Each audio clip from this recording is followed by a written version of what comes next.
And the consequences for the COVID crazy years in America continue. That's the topic of today's Bold and Blunt. And I'm your host, Cheryl Chumley, giving you a Christian conservative look at today's news, politics, culture, and events. Did you pay attention to the hearings on Capitol Hill where Anthony Fauci claimed Fifth Amendment? I'm taking the Fifth Amendment. I'm claiming the Fifth Amendment. I'm exercising my right under the Fifth Amendment, and refused to answer question after question after question when it was revealed that behind scenes, the concerns he was expressing over the so-called vaccines, the COVID shots, along with all the other stuff that he said publicly about COVID during the COVID years, was sort of untrue. Were you paying attention to that? Well, if you were waiting for him to reveal anything himself, you were sorely disappointed because, as I said, he said zero. But at the same time, Americans got an up-close and personal look at how the face of COVID response, right? Dr. Anthony Fauci, so well esteemed by the left, by the government bureaucrats, by those who seek to control your lives, so well esteemed by that crowd. The patriotic Americans, those who value individualism and freedom and medical choice, and those who are confused by Anthony Fauci one day saying do this and then the next day saying 180-degree difference, do that, but at the same time insisting he was science, follow the science, meaning obey everything he said. If he said hop, skip, and jump, you just ask how far.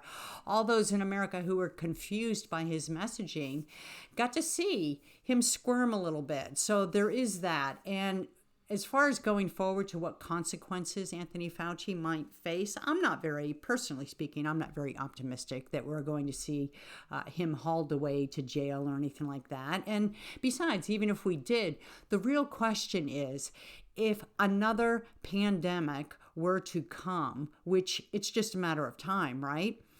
As a matter of fact, Bill Gates is so sure that it's going to come. He wrote a book about it. But if another pandemic were to come in America, would Americans remember the COVID crazy years and insist on their individual God-given constitutional rights be upheld? Or would they once again cave and obey in fear whatever the government told them to do?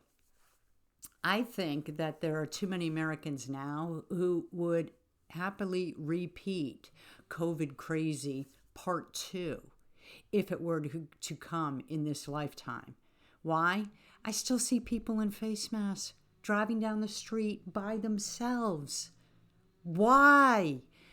Anyhow, before I get into more of this, I want to quickly mention, if you like Bold and Blunt, you may get Bold and Blunt at edify.app. At Real Life Network, that is the faith-based news outreach of Pastor Jack Hibbs's Calvary Chapel, Chino Hills Church in California.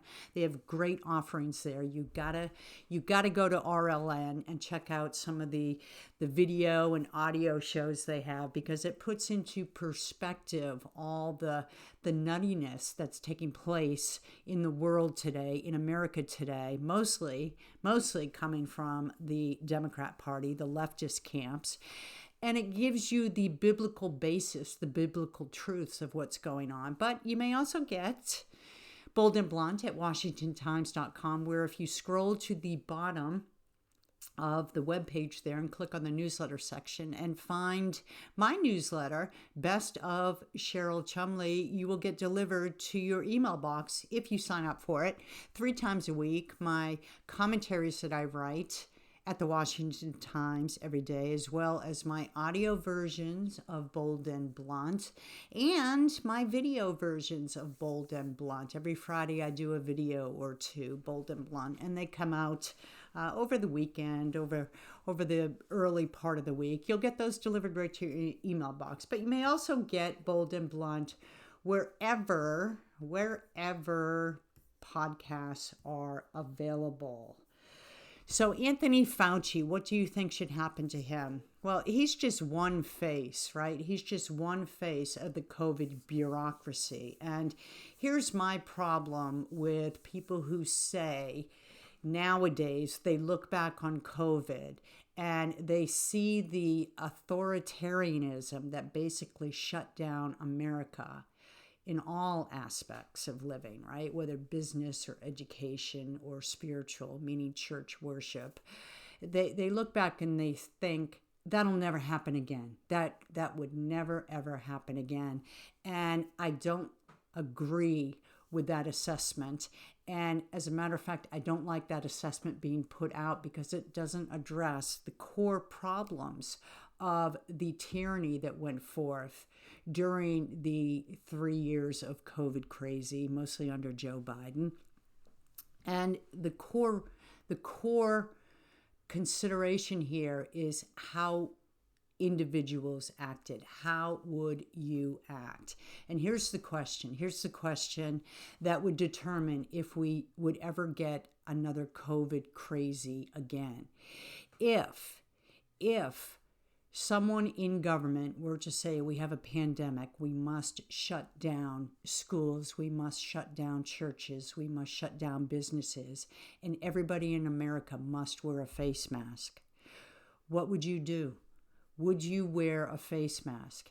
Say you knew for sure that wearing the stupid face mask is not going to accomplish anything except show to the public that you are obeying. You're doing your good little American duty by obeying the government who tells you to wear a face mask. Say you knew that was stupid, but you did it anyway. Aren't you part of the problem? Aren't you part of the compliance problem? Because you're showcasing to everybody else who's around you that you're going to go along to get along. You're not going to resist. You're not going to rebel. You're not going to exercise your individual rights. You're going to become part of the collective, the silent, subservient collective. So, say you're a bureaucrat, say you're the next Anthony Fauci, say you're the next Bill Gates, want to control the world type of individual. And you survey the scene in America. You take a look around and you see how much influence do my words and so-called mandates, and that's mandates in air quotes, right? Mandates, I'll get to that in a second. But how much influence do my words have? Well, the outward show of your level of influence as a bureaucrat seeking ever more power could be the number of people who walk around in face masks.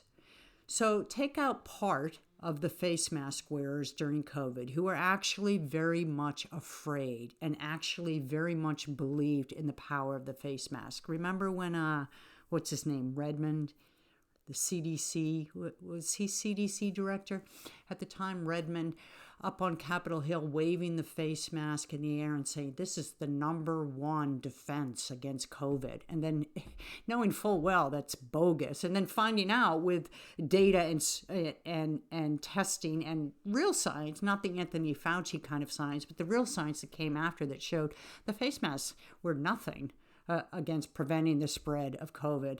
They were just as effective as the shots, which is to say not. And then you remember Hollywood coming out with those crocheted face masks? That's just a new level of stupidity. But if you were one under COVID who actually believed in the power of the face mask, okay, that's fear driving you, fear and ignorance. And when I say ignorance, that's not the same as stupid. Ignorance means you're not aware of something, you're not educated on something. For instance, I am ignorant on what it takes to fly to the moon. I would have to do a lot of research to remove some of that ignorance, but that's not an IQ thing, right? That's not a willful stupidity thing. That's just something you're not educated on yet. So if you're part of that group, all right, remove that part of the group. Not all who wore the face mask during COVID were ignorant of the stupidity of wearing the face mask, especially as time wore on and we found out how stupid it was because people were walking around wearing the face mask with their noses coming out, right? People were sitting on airplanes with their face masks and taking them off to eat. People were taking bites of food in restaurants to lower their face mask, and then as they chewed, they put the face mask up.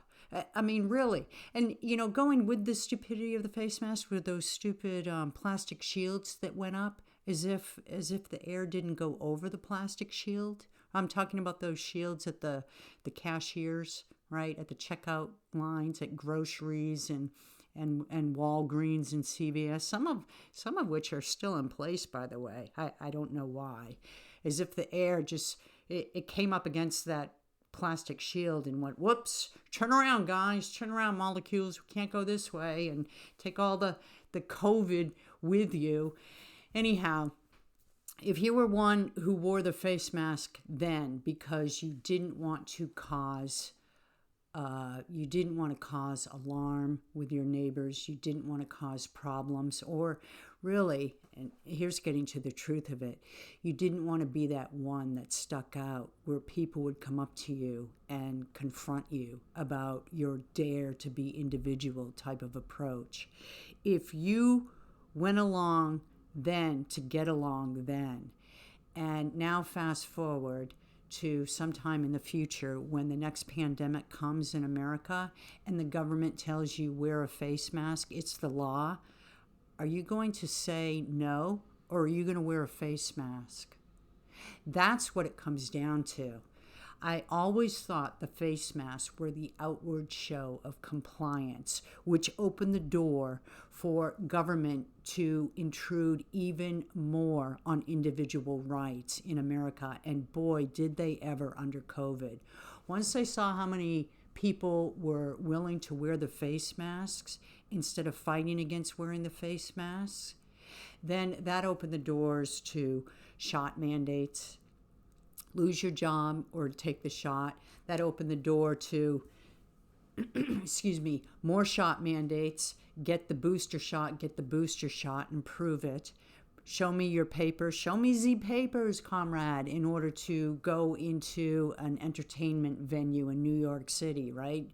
If you wanted to go to a concert in New York City, not only did you have to wear the face mask, but you had to prove that you got X amount of so-called COVID shots. Why? If the face mask worked, why the shots? If the face masks and the shots worked, why did it worry you what other people did or did not do? The whole thing, it just defied common sense. So the face masks were the outward show of compliance, right? And open the door to shot mandate after shot mandate, open the door to closing schools based on fear, even though children didn't get this illness, right? Children, we knew early on children didn't get COVID, but let's close the schools for 1 year, 2 years, whatever, and let's watch the videos of our teachers in Bahamas dancing on the sand there on tax dollars, right? Because the schools are closed, but they instead of staying at home and teaching their students online, they took off to Bahamas for a few weeks vacation and cut videos of dancing on the streets. Same as nurses in hospitals, by the way. They shut down churches. Can you believe this? They shut down churches in a nation that was founded on a quest for religious liberty, and in a nation where everything that is exceptional about our nation stems from the idea of God-given individual rights and liberties. And by common sense extension, if you have God-given individual liberties and rights, you have to have God at the helm.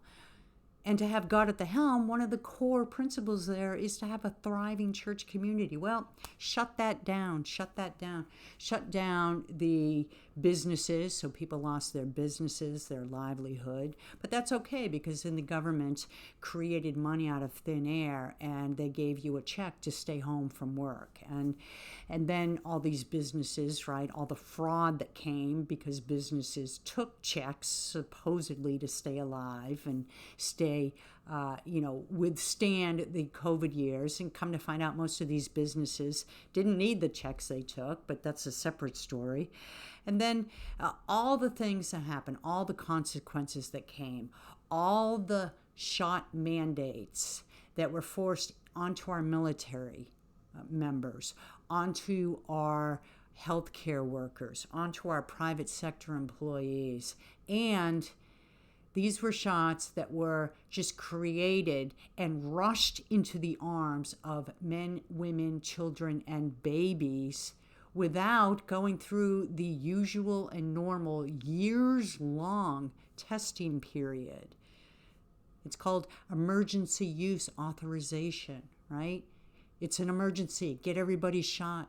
Get everybody shot. Get everybody shot up with this new experimental chemical, but don't call it experimental. Say something like the efficacy rate is 98%, 98.6%, and then hope people don't notice 4 months later when the efficacy rate is actually fallen to the 40%, 30% range and falling. So the long-term effects of COVID, we don't know what they are from the shots yet. We don't know what they are, and yet here's another danger. These shots, messenger RNA shots, right? Now they're resurfacing in the flu shot that's being put out. Can you believe this? The messenger RNA shots that we're still discovering, first off, weren't effective at stopping COVID, stopping the spread of COVID, and second off, are discovering that they could have had, as Anthony Fauci, we learned behind the scenes, could have had negative health impacts for pregnant women, and we're also finding out do have negative health impacts for scores of other Americans. Instead of prohibiting them, instead of pulling them from the shelves, because then that would create liability, right?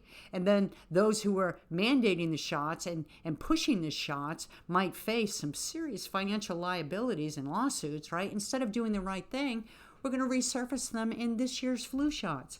If Americans are ever to trust our science bureaucrats again, it's got to start with our science bureaucrats being held to account for the deceptions, not just during COVID, not just that were revealed during COVID, but that are still continuing to this day.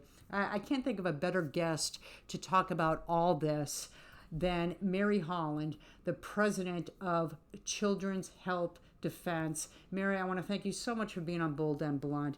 So great to have you here. Thank you for having me.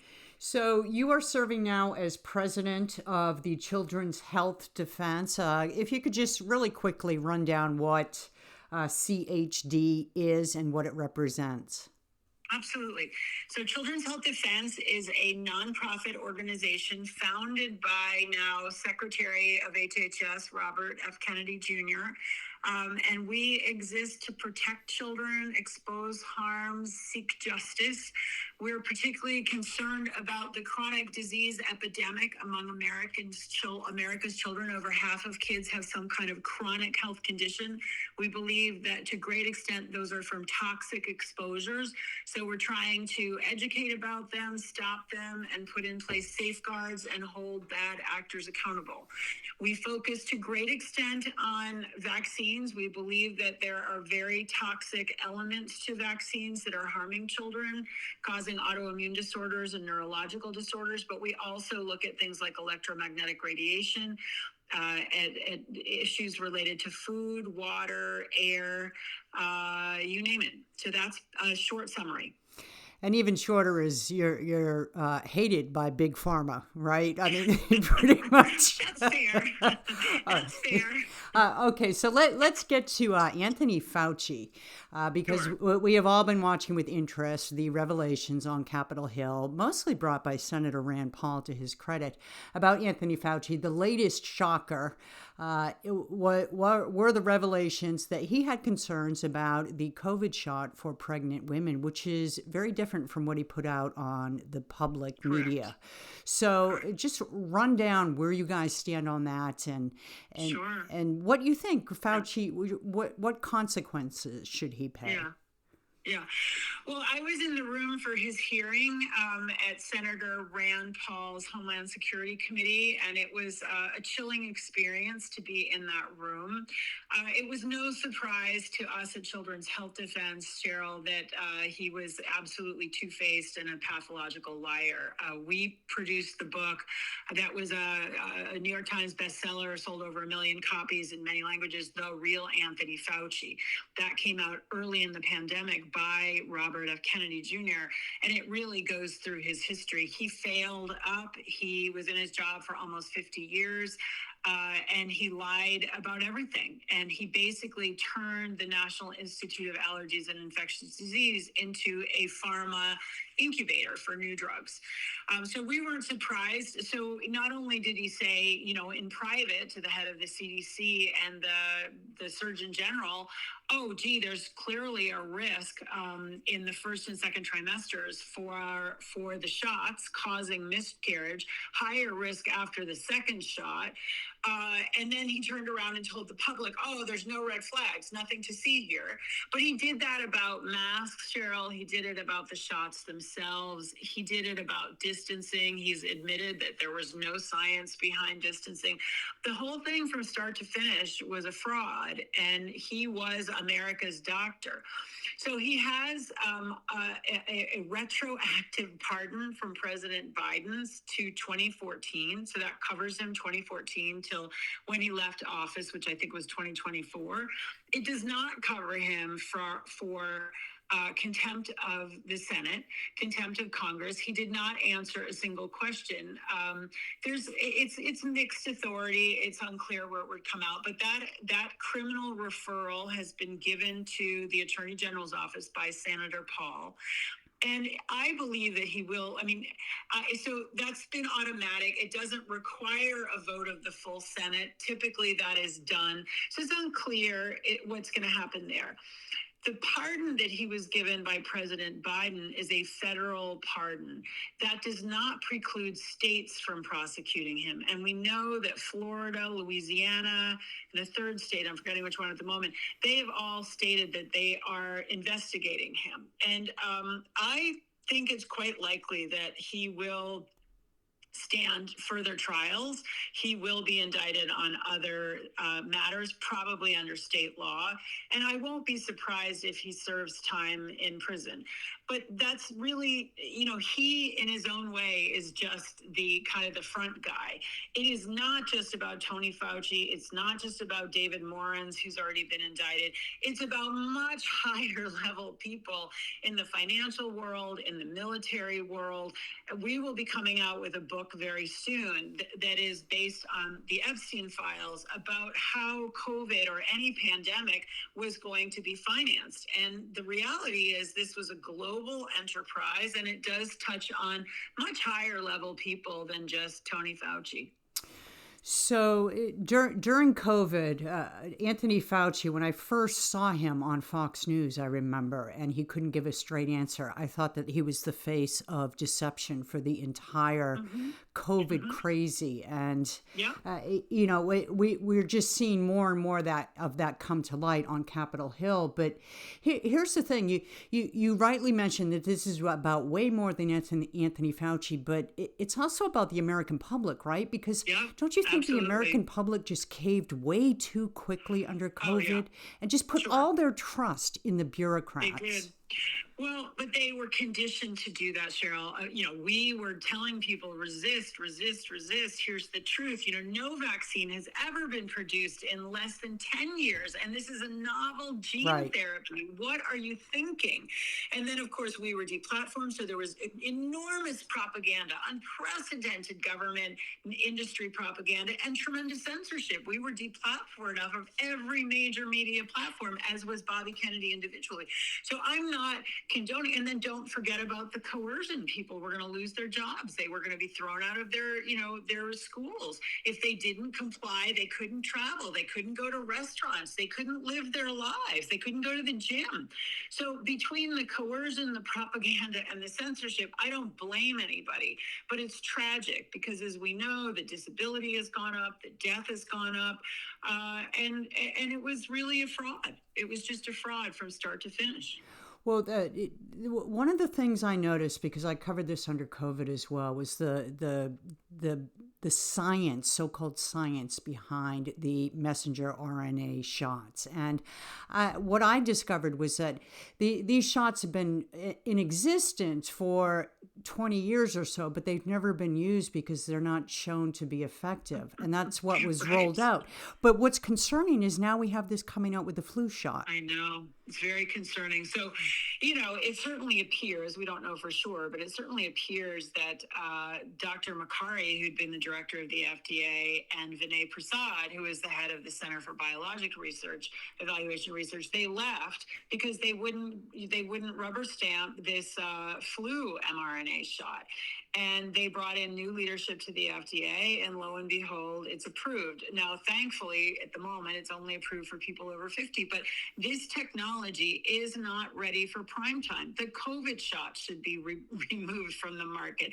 1.7 million people have already registered their adverse events with the Federal Adverse Event Registry for the COVID shots. It's crazy, frankly. It's crazy, the level of injury and death that has been tolerated, and we can expect more of the same from the flu shot. So to the extent that anybody listening is going to go for a flu shot, at a minimum, insist and look for the proof to make sure it's not the mRNA version. So I'm not even clear on the common sense reasons for getting a flu shot anyhow, because every year there's a new strain of flu, yes, and correct. The shot only addresses the previous Correct. years. And the biggest recent study that was done, interestingly, was of the healthcare workers at the Cleveland Clinic. And they found that the healthcare workers who took the flu shot were something like 25% more likely to get the flu than those that did not. So I don't think there's any rationale to take the flu shot. I don't think there's ever been a good rationale to take it. But if anybody goes to get one, don't get the mRNA, which clearly is not a safe product. So let's talk a little bit about some of the things that go on behind the scenes that fuel this ever-growing push, in America for shots. There's sort of a direct correlation between congressional legislation that exempted Big Pharma from lawsuits under certain conditions, under emergency authorization conditions, and the growth of mandates for shots in students in schools.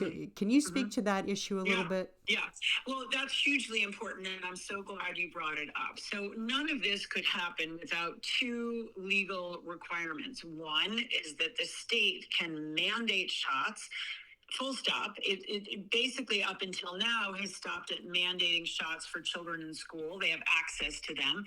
But first responders have been mandated. People in hospitals, adults have been mandated. And then COVID, they tried to push shots on the whole population.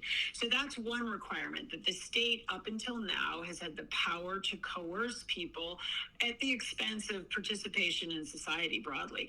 The other factor is that in 1986, Congress passed the National Childhood Vaccine Injury Act, which essentially gave blanket liability protection to the industry and to the healthcare workers. And what you saw right after 1986 was that the childhood vaccine schedule skyrocketed. More shots, more doses, more dangerous.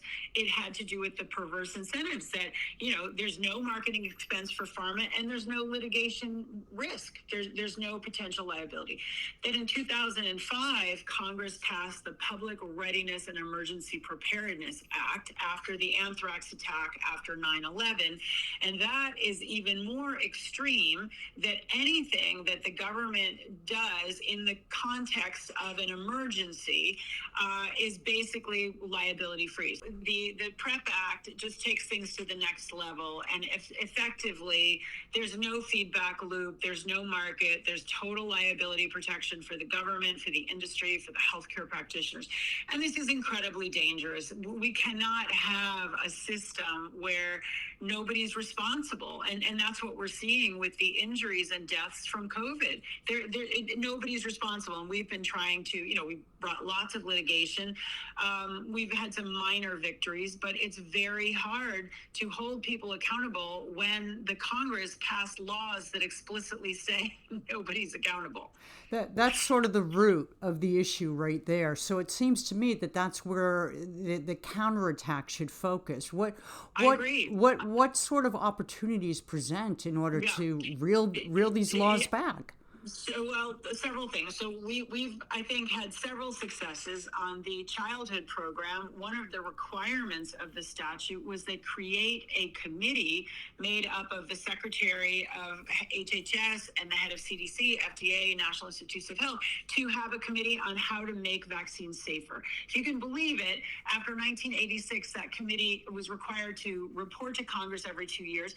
The committee basically became defunct in the 90s and never had reported to Congress. So we filed a lawsuit to force the secretary to create that committee, and that committee is now going to be reporting to the president under the most recent executive order, which is exciting. So in other words, that committee now has an obligation to say what they're doing to make childhood vaccines safer. On the PrEP Act side, we're pursuing litigation right now. Again, the secretary has decided on his own, but in the context of litigation, they've never given us a table of what are the known injuries from the mRNA COVID shots, or from any of the COVID shots. There were some traditional ones too. And so now by January, the secretary has said he will issue a list of known adverse events, and that will give people who were injured with those conditions a second chance to go back to try to get compensation from a countermeasures program. But we have other potential litigation that we are strongly reviewing because we think that we have to get rid of the PrEP Act. It is unconscionable that the most powerful industries in the world and the government themselves have no accountability for what they do in an emergency. That's just unacceptable. But that's where we are right now. And just a couple of quick questions because I know our time is running out. The messenger RNA shots, as layman as you can possibly explain, what is problematic about them? Well, I mean, what's problematic is that they don't work. We know that they don't stop transmission, and we know that they're unsafe. So they are unsafe and ineffective. But if you want to go into the mechanism of that, the whole concept of this mRNA platform was that we can basically, with use of computers, with use of AI, we can figure out the genetic sequence of whatever the virus is, and we can inject that into your body, and then we can have your own body fight what we're putting in. It's frankly, I think, a pretty crazy idea. We're going to inject you with the spike protein. Your body is going to produce the spike protein, one of the most toxic parts of SARS-CoV-2, and then your own body is going to defeat the spike protein. Only we don't know how long it will continue fighting it. We don't know how long it's going to produce the spike. We don't know with what intensity it's going to produce it, and we don't know what susceptibilities you may have as an individual. And that's why I think we saw such incredible injuries from this shot, which still have not been fully disclosed, frankly, but we work on that in many other groups, thankfully. And then you look at, let's just finish with this, Mary. You look at Bill Gates and how he is all tied up in this vaccine movement. Oh, he's critical. Very. And what he does in Africa, and then he tries to do the same here in America. Correct. So let me ask you that with Bill Gates in mind, Anthony Fauci, and all the players that are wound up with that. Is this about money or is this about control?